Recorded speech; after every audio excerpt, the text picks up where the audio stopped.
If you like these videos, please check out my full course at www.lsat.totaltestprep.net with tons of clearly explained actual LSAT questions written by someone who's mastered test and helped others master it, and an evaluation period where you only pay if you want to continue. All right, in this video, we're going to cover the arguments basics for conditional logic, or rather, conditional logic in the basic and fundamental ways it appears on the argument section. So, how does conditional logic appear in the argument section? So, conditional logic appears in certain questions, and it has specific aspects to it that need to be recognized. So, first, what is the role of conditional logic in arguments, and then how is it presented? Okay, so let's take a look at this basic information. And we've got the argument here on the right, and it says what we have here in our notes is that basic conditional logic can appear as a rule or principle which connects together the premises and conclusions. So if we have our argument here on the right, it says Jane is studying for the LSAT, therefore Jane will do well on the LSAT. So it's a basic argument. She's studying, therefore she's going to do well. So basically, an argument will present information in the premise and then conclude something different in the conclusion. And a conditional statement can be used to bridge from premises to conclusion. So here we have she's studying for the LSAT, therefore she's going to do well. So a potential way of bridging the two from one to the other is to say something like, if you study, then you will do well. And to looking at it a little bit more schematically, we've kind of diagrammed it out a little bit here in the bottom. What we have is the premise. Jane is studying for the LSAT. And then we have the information in the parentheses and then a horizontal line. The horizontal line is there to separate the premises from conclusion. And then underneath the horizontal line, we have Jane will do well on the LSAT. So that's our original argument. She's studying for the test, and then she's going to do well on the test, the premise and the conclusion. And what we have in the parentheses is that missing information in that argument that bridges from the premise to the conclusion. And here we've expressed it in symbolizing it in conditional form. So study, arrow, do well. Okay, so you want to be careful of the conditional statements that are false reversals or false negatives of the appropriate rules. So it'll work like this. You'll have you'll have missing information. This is something that appears in the principal questions. It's going to appear in the sufficient assumption questions. We've seen a little bit in the strengthened questions. And so you'll connect the premise to conclusion, but one of the ways in which they'll try to trick you is by giving you answer choices that are false reversals or false negatives. You remember this from our earlier conditioning lessons. And basically here it would be something along the lines of a false reversal would be, if you do well on the LSAT, then you study for it.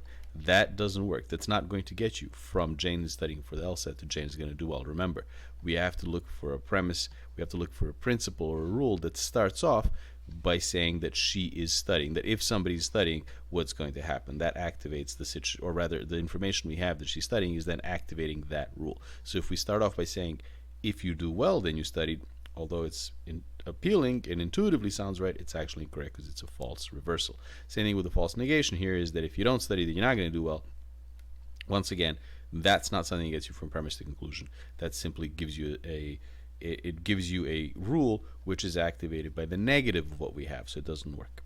Okay, so and that's something you want to be on the lookout for, particularly in these principle justify questions. Now, also, if you remember, the multiple conditional statements can also be linked together. So conditional statements linked together form a chain of conditions, and then in order to link together, the necessary condition of one statement has to be the sufficient of another. So you're linking them together by taking whatever is to the left side of the arrow in one statement. It has to be whatever is to the right side of the arrow in another statement, and then you can link them together. And then the first and last links in that chain are now a new conditional. In fact, any sufficient can be connected to any later necessary for a new conditional. The first, and another thing to remember is that if the first sufficient is activated, then the last necessary has to be true. Because if any sufficient is activated, then any later necessary has to be true.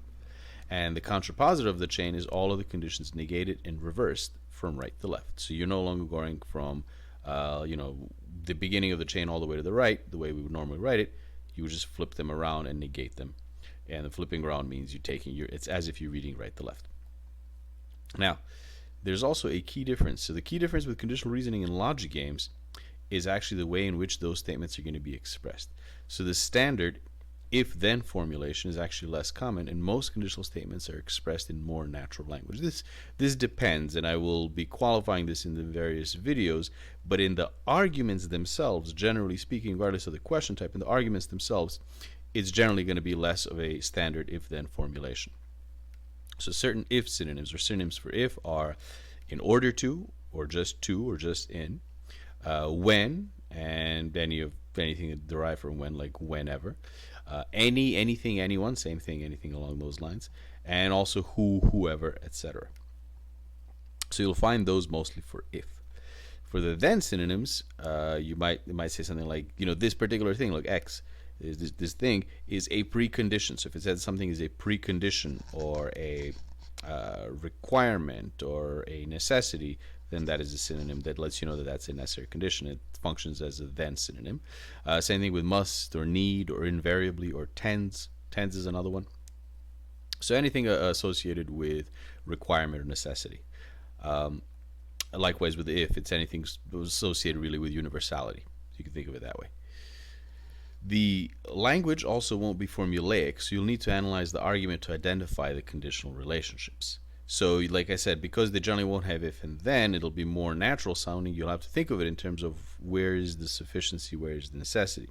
So you got to look for the indicators. So if there are indicators, look for them, or their synonyms.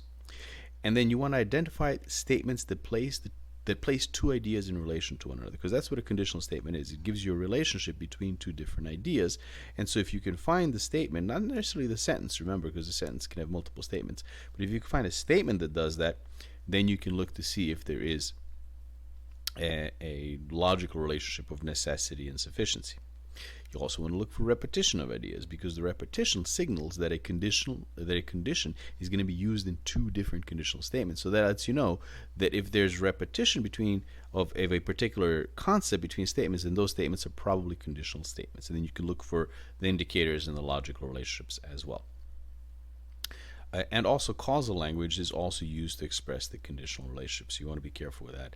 Now, a causal relationship isn't the same thing, but it can be usefully diagrammed for the sufficient assumption questions, and you can think of it as as conveying that conditional relationship as well. And I'll point that out when we get to in those questions.